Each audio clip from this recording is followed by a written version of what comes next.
In this episode, we are going to be putting a overdrive front gear into our Traxxas TRX4. So welcome, this is Troy. This is Roadside RC. If you're new to the channel, we'll be doing some bashing, some crawling, some racing, some drifting, but we also do some how-to videos, such as how to install this gear into this Traxxas TRX4.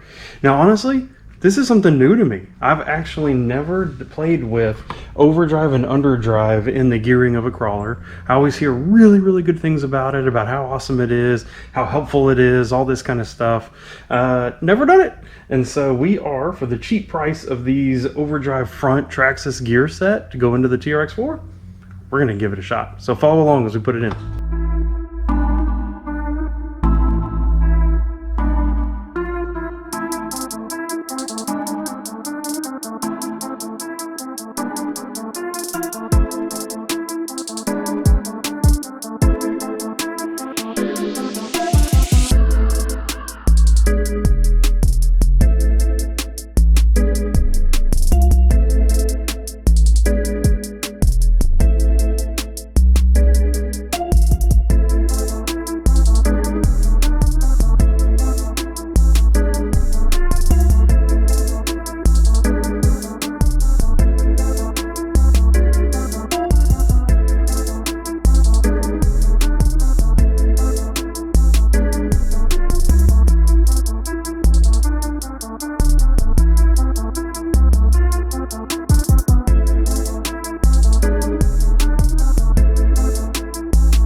So I've got to admit, that was pretty cool. So this was, I think I counted it, literally 13 screws. 13 screws that you touch on the whole thing, I guess plus 2 wheel nuts, in order to get that old pinion and ring gear out, get the new overdrive gear set in. The gear set was cheap. Like, could I tell a little bit of a difference? I don't know. If you probably handed me 2 trucks back to back that one had the overdrive, one didn't, just with this vehicle, would I notice? Maybe. You could definitely see, obviously, with the rotation with the tape, you could obviously tell that the front tires are spinning faster. It's not a lot. I noticed even just driving around on paved surfaces that it was still fine. It didn't bind up. Didn't have any issues like that. Is it supposed to be better? It's supposed to be better. I'm going to keep it in. We're going to keep trying it. Maybe on some of those opportunities where the front's trying to climb up a rock and the rear's trying to push it in, maybe that helps. Trying to dig around things, maybe that helps. So that's in. One more thing to do on this truck in this first round of all these upgrades, adding some weight to the front of this truck. So keep watching. That video will be coming out. In the meantime, check out some of these other ones that we're working on over here that we've put out before, on the crawling in general or the TRX4. Thanks for watching. Stay in touch. We'll see you next time.